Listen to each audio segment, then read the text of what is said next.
In today's video, I'm going to teach you how to delete a workflow in N8n. This process is straightforward and should only take about 5 minutes, so let's get started. First, you'll want to open your preferred web browser and navigate to the official N8n website. This is where we'll begin our task.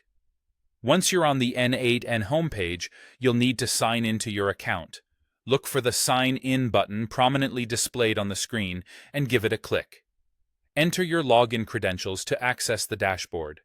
Now that you're signed in, you'll see a variety of options and tabs. To proceed with deleting a workflow, click on the Personal section. Here, you'll find a list of your workflows. Carefully review the list and identify the specific workflow you wish to delete. Once you've pinpointed it, click on the ellipsis or the 3 dots next to the workflow name. This will reveal a drop-down menu with several options. The first step in the deletion process is to archive the workflow. From the drop-down, select the Archive option. Archiving a workflow is a way of preparing it for deletion, and it will move the workflow to a different section, making it hidden from your active list. After archiving, it's crucial to ensure that your list is set to display archived workflows. This step is essential because the workflow needs to be visible for the final deletion process.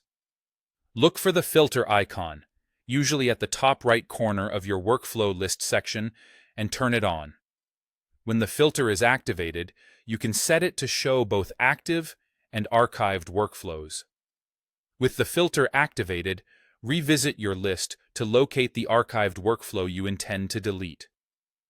It's important to double-check that it has been correctly filtered. Once you see the workflow, click on it again. This time, instead of archiving it, you'll want to click on the Delete option.